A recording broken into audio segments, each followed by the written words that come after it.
Hello, hello, hello, ladies. Welcome to the Get Your Guy Coaching Podcast. I have a special guest. It's one of my clients, Miss Brandy. Miss Brandy in the house. She's gonna talk all about her experience, what she learned, what her mindset was before, during, and after the program, and also how she got her guy. So without further ado, Brandy, how are you, girl?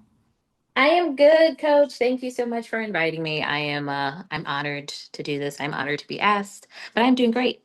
Awesome. Well, thank you so much for being here, girl, because I know that you don't have to. We're all busy, and I know that we got lots of lives to live.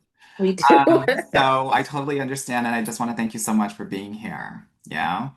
So why don't you introduce yourself to the girls? Let them know where you at, what you do, and also how old you are, because some of the girls, they have some qualms about age and time running out and all of that. So, I understand. As Coach mentioned, I am Brandy. I'm actually originally from New York, but I now reside in the DMV area. I've been here for quite some time. I am a corporate events manager, and I am 47. get it, So girl. put Get that out it. there for anyone Get who has it. You got to let the qualms girls about know age. because I mean, I hear it all the time, right? Mid 40s come around, younger 40s come around. People think, I'm running out of time. It's gone. It's over. Were you feeling that way too? Or what were your thoughts around age and time? So, yes, I definitely felt like at some point I was like, as you get older, the pool gets smaller. Hmm. Um, and in my situation, I kept running against the same outcomes with those situationships or relationships I had been in previously. So decided, I wanted to make a change uh, before I hit 50. Not that there's anything wrong with hitting Right. 50, but that was definitely one of the factors that, made me reach out. Yeah, yeah. So let's talk a little bit about some of your love life history, right? What did that look like, girl? And there's no shame here. We've all been here, there, and everywhere. No shame. No, so my history was, I would say, like a series of situationships. Hmm. Um, what I called seasonal situations because they, lasted like the 3 to 4 months. And then, either I caught feelings and they weren't reciprocated, or the intention wasn't there, or I just wasn't feeling it and going through the motions.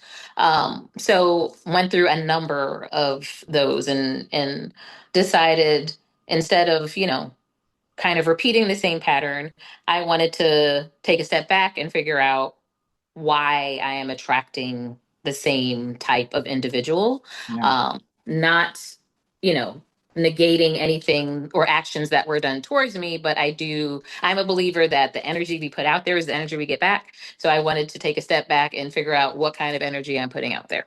Yeah, yeah, definitely. And what did you learn about the energy that you were putting out there?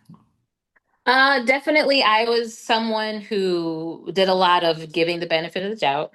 We call Also, that we someone, call that gracism in yes. in the program. Uh-huh. Lots of gracism. Uh-huh. Okay. Yeah, definitely lots of gracism, lots of um or lacks, excuse me, lack thereof of boundaries. Yeah. Uh that's obviously something I learned a lot about in the program, but I don't think I had enough or stood 10 toes down on my boundaries prior to. I would say, like, oh yeah, there are things I'm just definitely not going to allow. But in the situation, it was like, oh well, maybe this and maybe that. And Yeah. that was attracting a certain type of energy towards me. I'm also by nature someone who likes to do a lot for the people in my life, but I Yeah. was doing a lot for the wrong people. Yeah, definitely.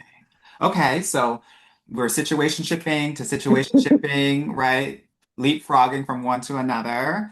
Hmm. And then, like, was there a catalyst? Was there a moment that you're like, this has got to stop? Like, this is too damn much that you like decided to engage with the program and me and get a consultation?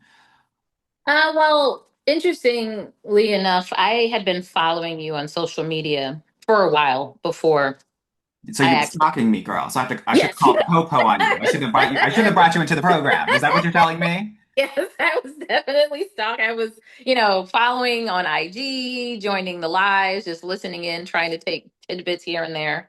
And then it was last year, I guess, what, around February or early March of last year, where I was in a place where I was like, I was drained. A lot of that had to do with, well, of course, my love life, also work life, because that tends to be a busier time for me. And I was sitting on my couch, and I happened to be listening to one of your videos on Instagram, and you always end with book a consultation. It's free. Let's have a conversation. And I sat here, and I was like, it can't hurt. And I decided to book. And it's funny, I didn't think that you and I would have the conversation. Uh-huh. Um, I was like, well, we'll see what happens. And then I booked, and I think it was like for the next week or so. And we had the conversation, and it literally changed my life.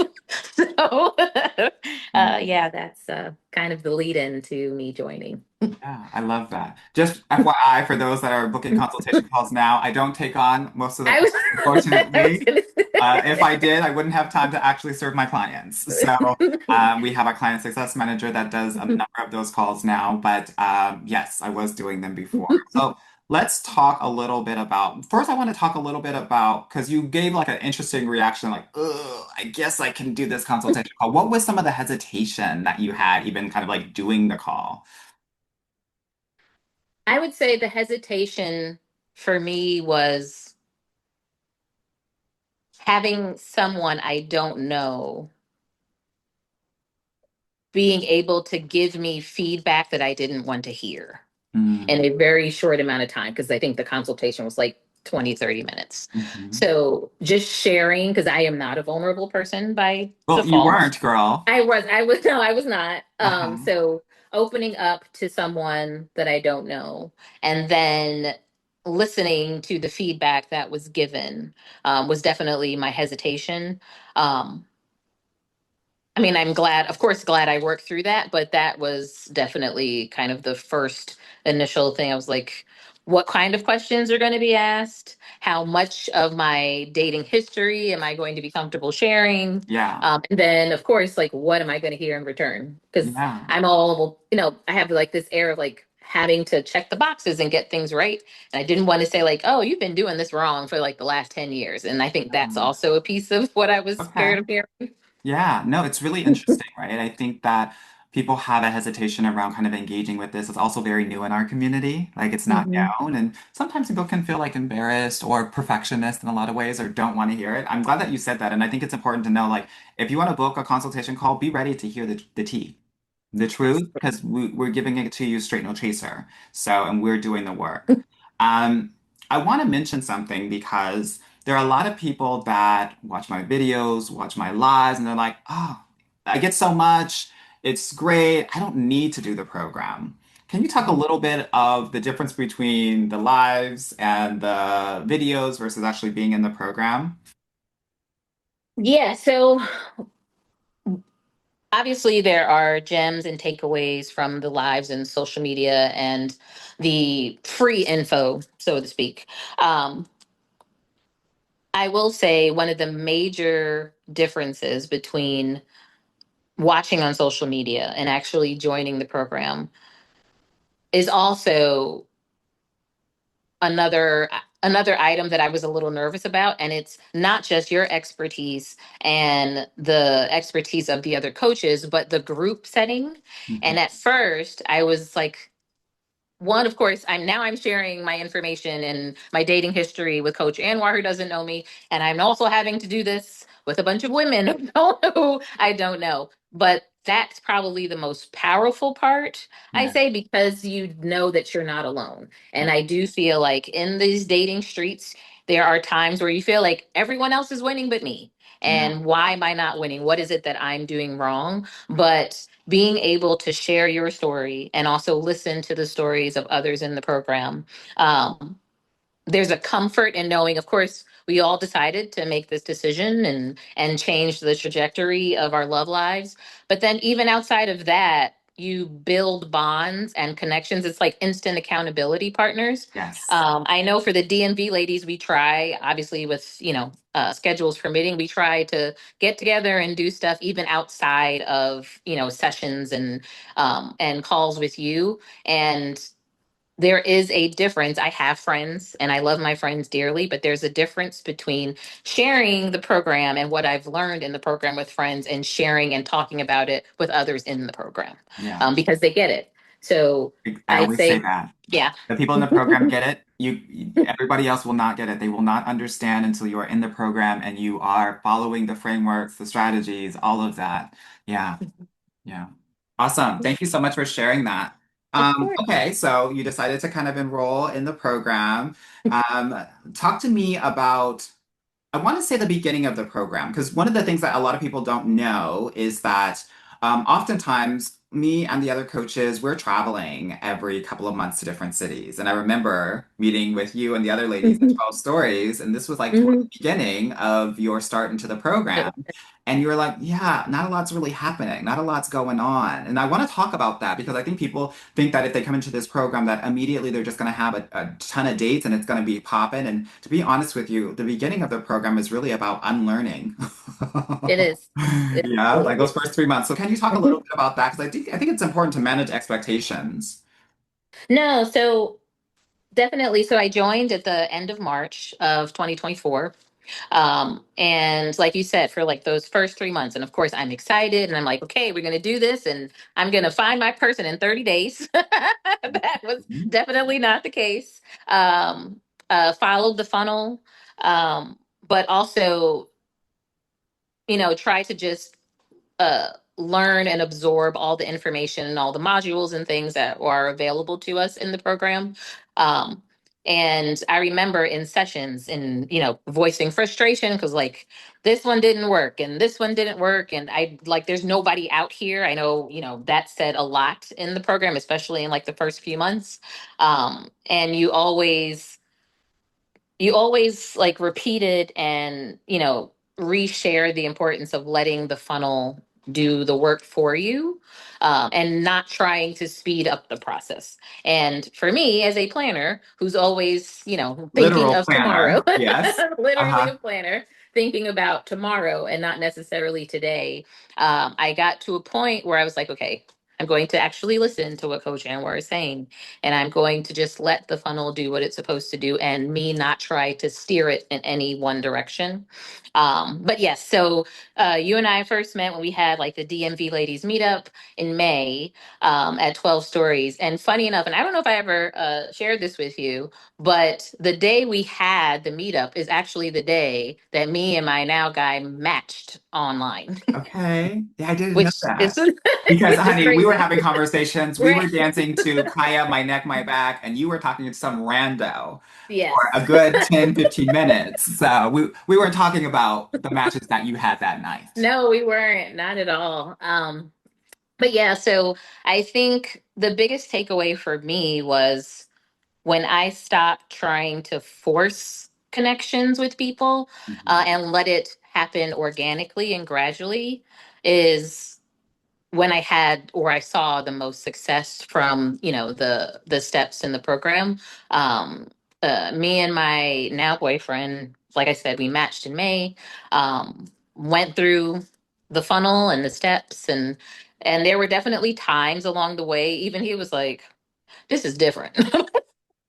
But he stuck to Yeah. it. And it's funny because now he will tell you like that was the biggest difference for him, that the approach was different. But yeah, so we obviously went out on dates and became official at the end of July. Yeah, I love Mhm. that. Amazing.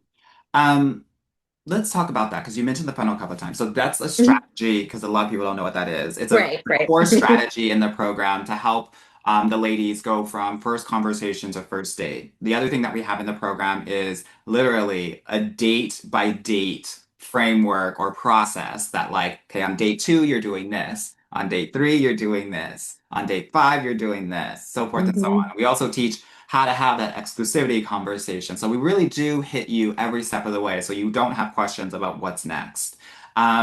So I think that's really important to have. Had you had any of that before? Like, did you have any kind of process or guide around that? Because I know a lot of women don't.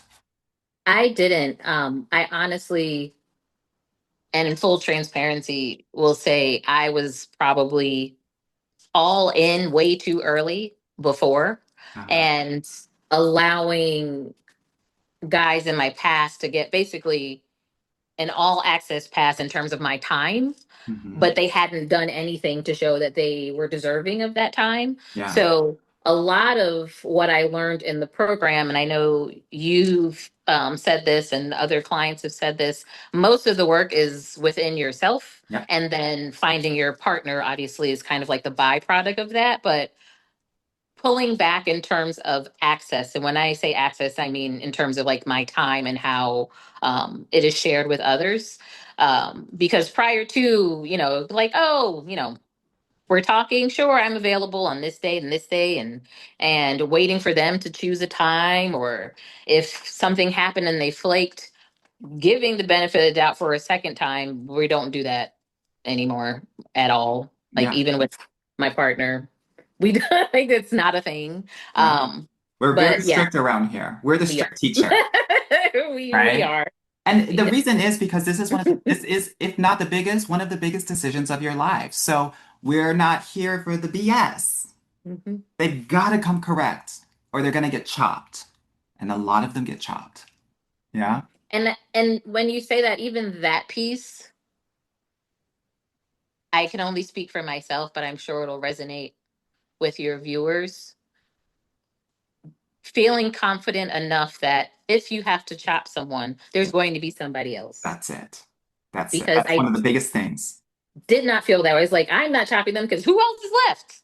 And then they stay until they ultimately go anyway. Yeah. I didn't feel empowered enough to cut things off early, knowing that the person I'm supposed to be with is out there and will show themselves later. Yeah.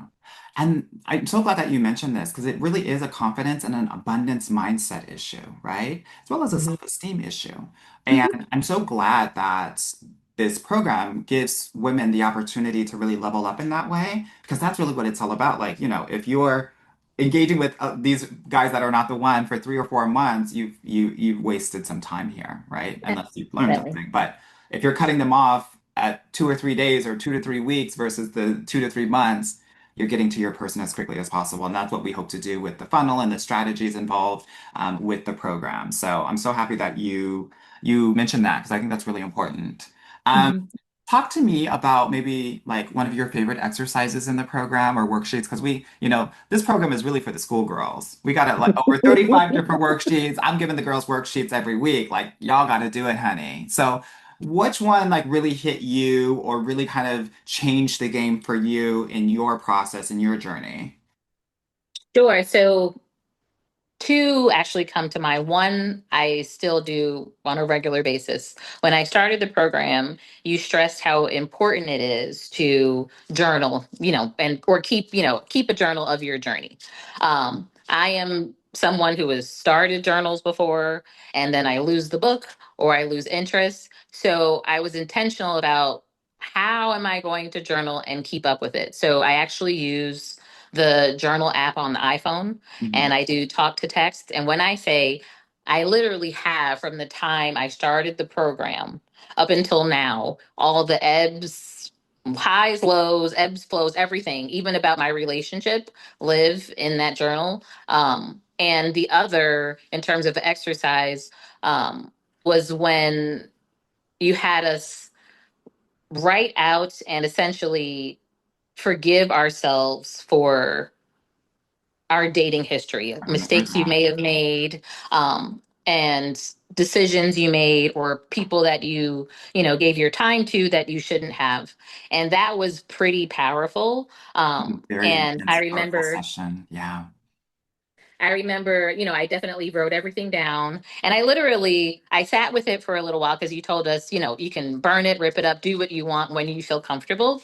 And I sat with it for a couple of days and I took myself on like a solo date and sat at the bar, had a nice cocktail, and afterwards, literally burn the paper. And I feel like at that moment, I instantly felt lighter. And Yes. even to this day, stuff that I know I like stressed about or didn't forgive myself for, that's completely gone. Like, Yeah. not an issue. It was definitely things I did in the past. It's over and done with. I want nothing to do with it. But just that exercise is definitely probably the most powerful one of all the ones in the program. Yeah, yeah, definitely. You know, it's interesting, and literally was just having this conversation again this year, how much as Black people we do a lot of self-blaming, right? Mhm. Even when we grow up, oh, you shouldn't have been running in that house. That's why you fell and got hurt. And that like translates into our dating life, and it makes dating very heavy for us because we're bringing that along with us for our Mhm. current dating life. And so I'm so happy that you were able to kind of shed all of that so that you can be in your dating life lighter, freer, able to be very much in your feminine energy and, right, really flow within yourself. Yeah, Definitely. amazing. Definitely. That's amazing. I love that. I'm happy for you. I'm proud of I'm happy for myself, which that is a statement I have not said a lot in the past. you. Yeah, Um, I feel lighter. Definitely happy in my relationship, but even outside of my relationship, I just feel less burdened by decisions I made in the past. yeah. Awesome. I love it. So let's talk about this man, because you actually just put something in the Facebook group talking about last year this time. And she had this amazing single picture where she was like pouting her lips a little bit, cocked her head to the side, and then this year it was her and her man looking good. Talk to me Yes. about you meeting your man and kind of going through the process with him and like what made him a bit maybe different than some of the other guys that you had engaged with. Sure. So we met on OkCupid, and I know right now everyone is probably saying, "What? That's still a thing?" It's still a thing. Let me just stop this because a lot of people ask me about apps and I've stopped giving app recommendations, but honey, okay, Cupid's giving the girls what they need, honey. Yeah, so don't sleep on that. Please continue. No, yeah. So we met on OkCupid, and at the time, I was definitely uh, following the funnel. So talking to a couple individuals and letting things kind of progress naturally according to the steps. And the post that you referenced, we went on our first date on May 26th of last year. And of course, getting to that date, we had gone through the message exchanges on the app, moved to text. Went through the exchanges on text, had our phone date, and called, like, I think it may have been like a 6 o'clock time, called at 6. Uh-huh. It was We like love a right on. punctual king. Yes. Called, set up a date. And we met for drinks on our first date. And the conversation kind of just flowed. Like, um, I didn't feel like any kind of nervous energy, and Yes. that's mostly for me, because he is someone who's very personable, but I didn't feel like I was searching for things to say or that I had to do, like, stranger danger, though I always have, kind of the antennas up. Yeah. Um, and something you say in the program is, when you're going through the process of the funnel, you should average like a date a week. And obviously, the guy should set that up. He was planning our next date while we were on the date, Uh-huh. and that spoke volumes for me. So, of course, we went and continued averaging like a date a week. And we got to, he's going to laugh when he hears this. We got to the third date, which is the date where, you give the small gift That's right. to show your appreciation. And the third date was either right before or right after uh, Father's Day. Mhm. And he is someone who, um, well, one, he's a father, I should start there, but he's also someone who is big into the Mandalorian. Uh-huh. So I found this like Tumblr. on Amazon, I think it was. And it was just, you know, I thought it was like, oh, this is like kind of a cute gift. And Yeah. it said, Dad DeLorean, it's a dad, but only cooler. And I was like, he's probably going to think this is the corniest thing in the world. Uh-huh. And our third date, we went to dinner and I gave it to him. And still to this day, that cup sits next to him. He called friends because he has really close friends. He called friends. I shared this with my best friend who has been married for years. Her husband called me and said, "That's probably the coolest thing you've ever done." I was like, Not the coolest thing. "Yes." I was like, "What?" And I was like, "Oh, it's cool," but it's also the moment where he knew, and he will tell you this. It's the moment when he knew that he wanted something serious and longevity because, and he said this, obviously he's dated, he has his own story and history when it comes to dating and his love life.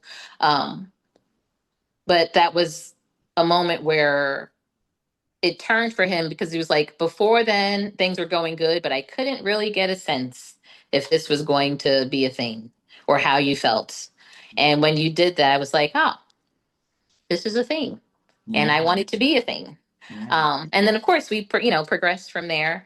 But yeah, so we became exclusive, I guess what, 3 months. And right around the time where you say, like 3, 4 month mark, um, he was definitely ready before I was, but didn't pressure me at all.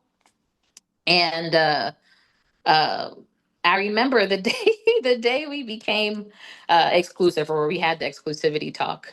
You actually reached out to me, and I tell friends I was like, I swear, Anwar is like telepathic because Yes, honey. My spirit was saying, girl, something's going on here. What's going right, on? What's the tea? yeah. But you reached out, and we had a really great conversation because I did share. Um, just some differences between us, and if I was letting that kind of stop me from proceeding.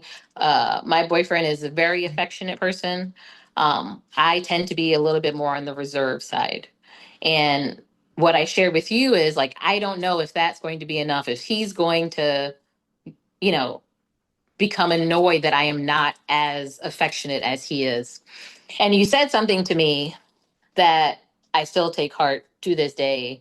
And you, of course, asked like, "Well, is it done in a disrespectful way?" And I was like, "No, not at all. He's literally showing how he feels." And then you said, "Well, I would challenge you to give some thought to: is it that you're not affectionate, or because of situations in your past, you've had to be a little bit more guarded?" And I sat with that because you asked me to sit with it. But it's also funny because I had the same conversation with my best friend, and she said the exact same thing. And obviously, you two have never met, but she knows me, better than most. Um, but I spent like the rest of that day, and you said like, well, have the conversation with him and kind of see how he reacts to how you're feeling. And I did just that. And his first response was like, "Oh, like if I'm doing anything that's making you uncomfortable, that's Right. not my intention. But I want you to be able to, one, share with me how you're feeling in the moment, and we can have the conversation around that. But more so, know that I am willing to wait. There's no kind of pressure for me in terms of where we're going, when this becomes official, this, that, and the third." Um, so yeah, that evening or the next day, we went to a friend of his had a birthday party, and we're there, and a couple of his friends who I had previously met were there, and they were. I didn't hear this at the time. They were introducing me like, "Oh, this is Al's girlfriend." And he was telling me, like, "You can't say that yet. She's not ready." I didn't hear any of this. So Okay. I'm Girl, where were talking to other you? people. Girl, we gotta get I that was hearing talking. check, girl. I was talking to other people. But on the way home, he was like, "Well, I apologize if that made you uncomfortable." Again, still, I was like, didn't know what was going on. And so, he talked about it and I laughed. I was like, I made a joke. And I was like, "Well, would you like to refer to me as your girlfriend?" And he was like, "Of course, but not until you're there." And I was like, "Oh, you can." I swear he almost crashed a car. Oh my gosh. But but that's our exclusivity conversation. But Uh-huh. again, like I say that to say like he was definitely ready before I was. He was just waiting for Yeah. me to be. I love that. Oh my gosh. Thank you so much for sharing. I absolutely love that. Every story is different. That's the first thing I want to say. The second Hmm. thing is, yes, we have this third date gift, but there's also the little things throughout the entire process that we're doing that aligns with the male psyche that will help you move toward exclusivity so that he's not thinking of you as just someone that he's hanging out with and chilling Right. with. He's thinking about you as now the question is this my future girlfriend, my future wife, right? And we're hitting that in different parts of the courtship. So I'm so glad that you mentioned that. And thirdly, the other thing that I want to mention is what you're sharing about being touched is not something that is wildly different than what I hear from a lot of different women that get into relationships. And that actually it can be a little bit intimidating, right? When you're like serious with someone and they're touching you either just in a everyday physical way, a sexual way, an intimate, sensual way, and so it can bring up a lot of stuff. And so I'm glad that we had that conversation so that we can kind of work through it a little bit. And then secondly, I just want, or, on top of that, Mhm. having the conversation with him.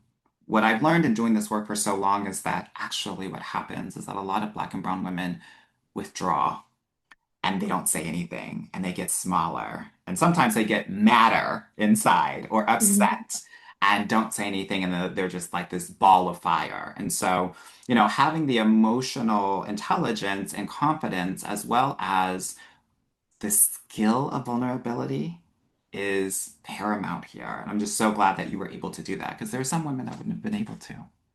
Yeah. Yeah, and it was definitely a process for me. Like even to this day, I am surprised by how vulnerable I am with him Yeah. in ways that I had never been.